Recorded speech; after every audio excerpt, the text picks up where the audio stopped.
Welcome back ناظرین. وقفے سے پہلے جیسا کہ ہم بات کر رہے تھے جناب اکبر چودھری صاحب سے کہ فائنانسز کے بارے میں کہ کس طریقے سے قادیانی جماعت جو ہے وہ اپنے فائنانسز اکٹھے کرتی ہے اور کس طریقے سے اپنی جماعت کو آگے بڑھاتی ہے. جس طریقے سے آپ بات کر رہے تھے اکبر چودھری صاحب یہ بتائیے کہ اتنی زیادہ مسجدیں جیسا کہ آپ بتا رہے کہ 100 مسجدیں جو ہے وہ جرمنی کے اندر بنانے کا ایک پروجیکٹ تھا, تو آخر مسجدیں اتنی کیوں بنائی جا رہی ہیں؟ کیا مسلمانوں کے لیے یعنی قادیانی جماعت کے لیے جو موجودہ مسجدیں ہیں وہ کم پڑ گئی ہیں یا اس کے پیچھے کوئی اور چیز مقصد ہے؟ یہ تین چیزیں اکٹھی ہوتی ہیں. ایک تو چونکہ انہوں نے مسلمانوں سے الگ رہنا ہے, ایک متوازی مذہب ہے, اس لیے وہ مسلمان کی مسجد میں نماز پڑھنے نہیں آئیں گے, ان کی عبادت گاہیں الگ ہیں, تو وہ اس لیے ان کو کوئی نہ کوئی اکٹھا ہو کے بنانا پڑتا ہے. دوسرا, جس طرح میں نے آپ کو کہا کہ ابھی میں نے عرض کیا تھا کہ جو وہاں پہ تھوڑے لوگ بھی ہوں, 2-4 بھی ہوں کسی بھی جگہ میں, کسی بھی شہر میں, ان سے بہت زیادہ پیسہ نکلوایا جا سکتا ہے باقی چندوں سے بڑھ کر بھی, کیونکہ جی یہاں پر ہم ایک لوکل عبادت گاہ بنا رہے ہیں اس لیے بڑھ چڑھ کر حصہ لو, تو وہ بھی ایکسٹرا رہتا ہے. دوسرا یہ ہے کہ پراپرٹی پورٹ فولیو, اینڈ پہ تو پراپرٹی ہے نا. بہت سارے ممالک ایسے ہیں جہاں پر یہ ان کی عبادت گاہیں بنی اور اس کے بعد کم ہو گئی. انڈیا میں بھی کم ہوئی, انڈیا میں ان کی تعداد ایک عرصہ بہت کم جاتی رہی. اس کے بعد البینیا میں اور 1-2 اور بھی ایسے ممالک ہیں جہاں پر تعداد کم ہوئی. اگر فرض کریں کہ ایک شہر میں 3-4 خاندان ہیں ان کے, وہاں پر ایک عبادت گاہ انہوں نے بڑھ چڑھ کر سب نے حصہ لیا, بیچاروں نے اپنا ساری سیونگ خرچ کر کے ایک عبادت گاہ بنا لی. کسی وجہ سے وہ 3-4 خاندان اس شہر میں نہیں رہے, پراپرٹی کس کے نام ہوئی؟ ٹھیک ہے, پراپرٹی تو مرکز کے نام ہوئی, ٹھیک ہے نا. تو اسی لیے جو میں عرض کر رہا تھا نا کہ اسی لیے تمام مذاہب میں لوکل اونرشپ ہوتی ہے, تاکہ اگر وہ لوگ وہاں پہ نہ رہیں یا کچھ نہ کریں, کسی اور کے حوالے کر جائیں. سینٹرل اونرشپ نہیں ہوتی, لوکل اونرشپ جو ہے نا وہ ایک مسئلہ ہے. تو ایک تو وجہ یہ تھی. تیسرا پہلو اس کا یہ ہے کہ جہاں پہ یہ اپنا عبادت گاہ بناتے ہیں, سینٹر بناتے ہیں, چونکہ اس کی شکل مسلمانوں کی مسجد کی طرح ہی ہوتی ہے, اس لیے آتے جاتے لوگ بھی, ٹھیک ہے, کبھی کوئی بھولا بھٹکا, وہی شناخت کا مسئلہ پھر وہاں پہ نا وہاں پر آ جاتا ہے. تو اس کی وجہ سے بہت زیادہ ان کا زور ہے یہ بلڈنگ کو لینے پہ, کنسٹرکشن پہ اور چینج کروانے پہ. اچھا, قادیانی جماعت کے اندر پیسہ اکٹھا کرنے کے اوپر تو اتنا زیادہ زور ہے کہ مختلف مدعات کے اندر ان سے جو ہے پیسہ اکٹھا کیا جا رہا ہے, مسجدیں بنائی جا رہی ہیں, اور پھر ٹی وی چینلز ہیں یا پھر بہت الگ قسم کی کیمپینز ہیں کہ بسز پہ پوسٹرز لگانے ہیں, ریڈیو ہے, ٹی وی ہے, نیوز پیپر ہے, اور اسی طریقے سے بلاگنگ ہے. تو اتنی سارے مدعات کے اندر تو یہ خرچہ ہو رہا ہے, لیکن سوال یہ ہے کہ ایک عام قادیانی جو کہ اتنے پیسے خرچ کر کے, جس کے خون پسینے کی کمائی جو ہے وہ ان چیزوں میں لٹائی جا رہی ہے, آخر میں ایک عام قادیانی کیا اس سے بینیفٹ ہوتا ہے, اس موجود چندے سے یا پھر اس پوری کی پوری کلیکشن سے؟ کیا ایک عام قادیانی کو کچھ حصہ ملتا ہے؟ نہیں, اس کا جواب شارٹ آنسر از نو. ٹھیک ہے, اب میں چند باتیں کروں گا آپ سے, اگر قادیانی سن رہے ہوں تو وہ بھی ذرا غور سے سنیں کہ قادیانی اتنا جو پیسہ خرچ کرتے ہیں یہ اپنی سیاستدانوں پہ اور اپنی کیمپینز پہ مسلمانوں کی شناخت چھیننے کے پیچھے, یہ اپنے لوگوں کے لیے کیا کر رہے ہیں. کتنے کالجز اور یونیورسٹیز انہوں نے بنائی ہیں, کتنے اعلیٰ تعلیم کے مراکز انہوں نے بنائے ہیں. یہ کہتے ہیں کہ یہ ڈاکٹر عبدالسلام قادیانی تھے, ان کو پاکستان نے عزت نہیں دی. گورنمنٹ کالج لاہور میں ڈاکٹر سلام کے نام پر ایک انسٹیٹیوٹ قائم ہے جو جہاں سے انہوں نے تعلیم تھی. قادیانی یہ بتائیں کہ انہوں نے ڈاکٹر سلام کے نام پر کون سا انسٹیٹیوٹ قائم کیا؟ ٹھیک ہے. تو اسی طرح جو عوام ہے اس کو چونکہ اتنا زیادہ مسلمانوں سے نفرت دلائی جاتی ہے, مسلمان علماء سے نفرت دلائی جاتی ہے, ہماری مخالفت ہو رہی ہے, کلٹ ذہن ہے, اس لیے وہاں پہ اکثر جو سادہ لوگ قادیانی ہیں وہ اس بات سے سوال ہی نہیں اٹھاتے کہ یہ جو کروڑوں کے پیسہ تم اکٹھا کر رہے ہو اس کو تم ہماری فلاح, چلو باقی دنیا کی فلاح تو چھوڑو, جس طرح آغا خان گروپ ہے وہ پیسے اکٹھے کرتے ہیں, وہ جو بھی ادارہ قائم کرتے ہیں عوام کی فلاح کے لیے, بہت سارے ان کے ادارے ہیں, تو چلو باقی لوگوں کو تو چھوڑو, ہماری فلاح کے لیے تم کیا کر رہے ہو, نہیں. تو صرف ان کے 3-4 ادارے رہ گئے ہیں جو ان کے اپنے نام کے ہیں, وہ وہاں پہ بھی یہ اپنے مربیوں کو, جن کو ہم مولوی کہتے ہیں, اس قسم کے لوگوں کو ٹرین کرنے کے لیے ادارے رہ گئے ہیں. یہ ان کا فلاحی کام کا یہ حد ہے.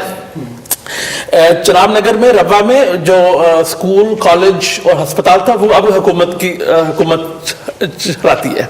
تو اگر وہ حکومت چلاتی ہے تو تم کہیں اور بنا لو. آج کل تو پاکستان میں پرائیویٹ یونیورسٹیز, پرائیویٹ ہسپتال, وہ بھٹو کا دور تھا پی پی پی کا, جب یہ انسٹیٹیوشنز نیشنلائز ہوئی تھی, ذوالفقار علی بھٹو کا, سوری, ٹھیک ہے نا. اور اب تو کوئی پابندی نہیں ہے, اب تو یونیورسٹیز پہ کوئی پابندی نہیں ہے, ہسپتالوں پہ کوئی پابندی نہیں ہے, تو اب کیوں کوئی ادارہ نہیں ہے, صحیح, ٹھیک ہے. تو یہ وہ سوال ہے جو یہ لوگ ان لوگوں کو پوچھنے چاہیے, ٹھیک ہے, کہ یہ فلاح پر کیا خرچ ہو رہا ہے, کتنی ریسرچ ہو رہی ہے. اب آپ اگر ان کا ٹی وی چینل دیکھیں, اس پر کوئی قادیانی عالم نہیں ہے جو کسی موضوع پر بھی کسی دوسرے انسان کے ساتھ گفتگو کر سکے, دین پر, مذہب پر, فلسفے پر, ٹھیک ہے, سوشیولوجی پر, اکنامکس پر کوئی گفتگو نہیں ہے. ایک بچگانہ قسم کی باتیں چلتی رہتی ہیں جس سے لوگ محظوظ رہتے ہیں, اور دوسرے مسلمانوں سے اتنی نفرت کی جاتی ہے کہ وہ کبھی اپنا وہ سوال ہی نہیں پوچھتے. تو آپ کا سوال کا جواب یہ کہ نہیں, بالکل فلاح پہ, انسانیت کی فلاح تو بڑی دور کی بات ہے, اپنی فلاح پر بھی خرچ نہیں کرتے. اور صرف اس میں ایک ایکسیپشن یہ ہے تھوڑی سی کہ افریقہ میں بعض انہوں نے پرائمری اسکول وغیرہ بنائے ہوئے ہیں بعض ممالک میں, اور وہ بھی وہاں اس لیے کہ وہاں کے لوکل چیف سے جب انہوں نے بات کی کہ ہم اپنی یہاں پر برانچ بنانا چاہتے ہیں, تو اس کے اگینسٹ انہوں نے اسکول کھلوا لیے, کچھ کر لیے, ان کو یہ چلا رہے ہیں, اور وہاں بھی حکومت ان کو خرچہ دیتی ہے, سپورٹ کرتی ہے, بعض اسکولوں کو, بعض کو یہ خود کرتے ہیں. مگر اس کے علاوہ جو ہے یہ کوئی پیسہ بھی ان کا, جس طرح ہم سمجھتے ہیں کہ فلاح پہ خرچ ہو رہا ہے, بالکل فلاح پہ خرچ نہیں ہوتا. تو اب اس سے تو ہم کو ویسے یہ پتا چلا کہ ایک عام قادیانی جو ہے وہ اس سے بالکل بھی جو ہے مفید نہیں ہو سکتا, لیکن ان کے جو مربی ہیں, جو علماء کہلاتے ہیں, تو ان کو کیا منامات حاصل ہیں, کیا آپ اس کے بارے میں کچھ بتا سکتے ہیں کہ ان کو کس طریقے سے یہ سپورٹ کرتے ہیں یا ان کو کس طریقے کی منامات حاصل ہیں؟ جی, جو ان کے جامعہ احمدیہ جس کو بولتے ہیں, اس کے گریجویٹ ہیں اور وہ مربی بن کر نکلے وہاں سے, اول تو یہ کہ احمدی جو قادیانی سادہ لوگ ہیں ان میں بڑی شوق ہوتا ہے کہ وہ اپنے ذہین بچوں کو وہاں پر بھیجیں اپنے, مگر پالیسی کے تحت جو ہے وہ زیادہ ذہین بچوں کو اس میں داخلہ نہیں دیا جاتا. اچھا, ٹھیک ہے, یعنی اس کے الٹ ہوتا ہے. جی جی جی جی. تو میں نے بھی جب میٹرک کا امتحان دیا تو میرے والدین نے بھی بڑے شوق سے کہا, انہوں نے کہا کہ نہیں, آپ کالج جا کے سائنس پڑھیں, ٹھیک ہے, آپ یہاں نہ آئیں. یہ بھی ایک عجیب سی بات ہے کہ باقی جو دینی ادارے ہیں, مدرسے ہیں, وہ تو بڑے خوش ہوتے ہیں کہ کوئی ذہین لڑکا فرسٹ ڈویژن لے کر اگر میٹرک میں سے آتا ہے تو اچھی بات ہے. یہ سیکنڈ ڈویژن زیادہ تر لیں گے, تھرڈ بھی بعض لیتے ہیں, مطلب کہ یہ ایسے لوگ دیں گے. پھر اس کے اندر جو ان کو سکھایا جاتا ہے, جو ان کو تعلیم دی جاتی ہے, سوائے عربی کے چند الفاظ ان کو کوئی ایسی تعلیم نہیں دی جاتی جس سے, عربی بھی اچھی نہیں سکھائی جاتی جس سے کہ وہ باہر کوئی نوکری یا ملازمت کر سکے. اچھا, ٹھیک ہے, اس لیے وہ چھوڑ نہیں سکتے. وہ ان کا ایک پیشہ بن گیا, بس اس میں وہ 6 سال وہاں انہوں نے گزار دیے, اور 6 سال کا عرصہ بھی اتنا لمبا اس لیے, ایک وجہ اس کی یہ بھی ہے کہ جب وہ بچہ نکلتا ہے تو وہ کسی اور کام کے لیے, جب اس کو ہوش آتی ہے 28-30 سال کا 35 سال کا ہو کر, اور کئی ایسے ان کے مربی ہیں جو میں جانتا ہوں کہ ان کو دل سے پتا ہے کہ یہ سب کیا ہو رہا ہے, ہاں یہ کیا کھیل ہے, مگر وہ ایک وقت آتا ہے کہ وہ اب وہ کہیں پہ جا نہیں سکتے. تو ایک تو یہ بات ہوگی, ان کو تنخواہ بہت کم دی جاتی ہے, مگر تنخواہ کے ساتھ چونکہ وہ علاقے کے مربی ہوتی ہیں, ایک اگر وہ کسی کاروبار میں حصہ لیں یا کسی اور قادیانی کے ساتھ مل کر کوئی کسی کاروبار میں شیئر کریں یا کچھ اور کریں تو ان کو روکا نہیں جاتا بلکہ انکریج کیا جاتا ہے کہ آپ اس میں حصہ لیں تاکہ ان کی اپنی انکم بن جائے. ان کے کئی مربی ایسے ہیں کہ کینیڈا میں جو ان کے انچارج تھے, مربی انچارج تھے, میں ان کا نام نہیں لوں گا یہاں پر, وہ ملینئر ہیں اور سب لوگ جانتے ہیں اور انہوں نے کاروبار سے بنایا ہے. مگر اگر غور کیا جائے تو کانفلکٹ آف انٹرسٹ تو آ گیا نا. اب جب آپ کے اپنے گروپ میں بعض لوگوں کے ساتھ تعلقات بن گئے یا کاروباری تعلقات بن گئے تو وہ کام تو نہ رہا نہیں.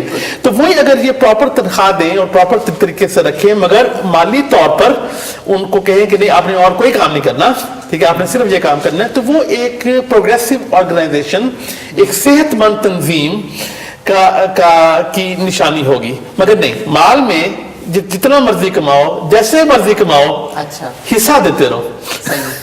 اچھا, اب تھوڑا سا پروگرام کے ٹاپک کو جو ہے وہ تبدیل کرتے ہیں, تھوڑا سا پولیٹکس کی طرف آتے ہیں. جی. اور ہم یہ معلوم کرنا چاہیں گے کہ قادیانی جماعت کا یو کے یا پھر اس کے علاوہ کسی اور ملک کے اندر جیسے ہم دیکھتے ہیں کہ ان کا انفلوئنس جو ہے وہ بڑھانے کی کوشش کی جا رہی ہے, تو وہ کیا ہے, مطلب پولیٹیکل انفلوئنس جو ہے وہ ان کا کس قدر ہے؟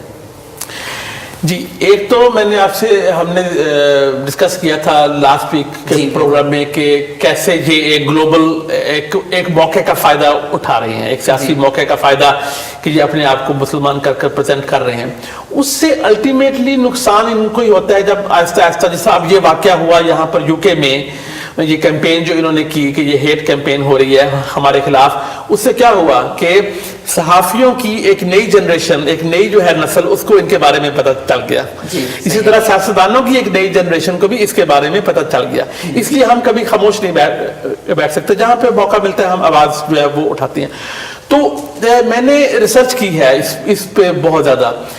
برطانوی حکومت جو ہے وہ مرزا غلام احمد کے زمانے سے لے کر اب تک ٹالریٹ کرتی ہے, چونکہ اگر کوئی ان کو نقصان نہیں پہنچا رہا تو ان کا یہ ایک قانون پسند قوم ہے, یہ اس میں کوئی عمل دخل نہیں کرتے.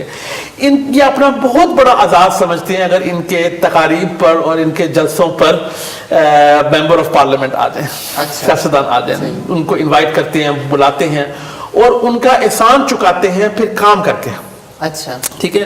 تو کسی کی کیمپین ہے, اس میں وہ اس کا بے بہا کام کریں گے, اپنے سارے لوگوں کو اکٹھا کر کے اس کے فلائر بانٹیں گے, یہ کریں گے, وہ کریں گے. اس طرح ایک قسم کی مفت ورک فورس مل جاتی ہے. یہ امریکہ میں بھی کرتے ہیں, کینیڈا میں بھی کرتے ہیں, یو کے میں بھی کرتے ہیں, کسی حد تک آسٹریلیا میں بھی انہوں نے شروع کر دیا ہے کہ کینڈیڈیٹس کو سپورٹ کرنا.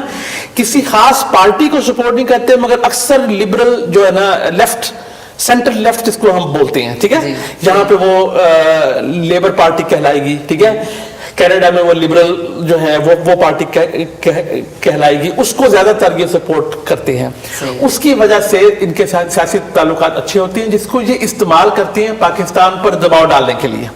تو سب سے بڑا استعمال جو ہے وہ پاکستان پہ اگر کوئی پرابلم ہو جائے, کوئی گرفتار ہو جائے, کوئی اریسٹ ہو جائے, کچھ اور ہو جائے, تو پاکستانی حکومت پر دباؤ فوراً پڑتا ہے. بلکہ ایک دو دفعہ واقعات ہوئے کہ یہ ان کے جو سربراہ ہیں مرزا مسرور, ان کے کسی عزیز یا ان سے جو پچھلے سربراہ تھے مرزا طاہر, ان کے کسی عزیز کا وہاں پر پاکستان میں کچھ قانونی مسئلہ پیدا ہو گیا.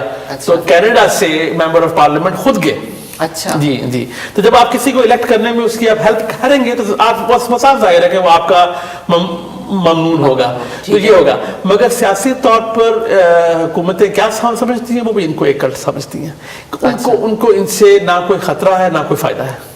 یعنی کہ یہ بالکل گیو اینڈ ٹیک والی بات ہو گئی کہ اس ہاتھ دو اور اس ہاتھ دو, لیکن اس کے اندر کوئی بھی ان کے پاس جو ہے وہ کسی بھی قسم کی کوئی ہمدردی یا اچھائی نہیں ہے کہ اس کو برطانیہ کی حکومت یا کوئی بھی پولیٹیکل شخصیت جو ہے وہ ان کو ان کی اچھائی کی وجہ سے اچھا سمجھتی ہے.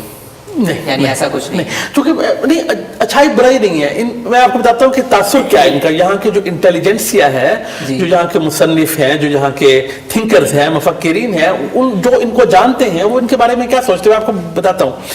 ایک کلٹ کی طرح, جس طرح کہ یہ سائنٹولوجی ہے یا جس طرح یہ جہوواز وٹنسز ہیں, نہ کسی کو فائدہ پہنچاتے ہیں نہ کسی کو نقصان پہنچاتے ہیں, مگر چونکہ وہ کلٹ ہیں, چونکہ ان کے اندر وہ فلسفہ اور عقل موجود نہیں ہے, اس لیے وہ کسی کے بھی ساتھی نہیں ہو سکتے.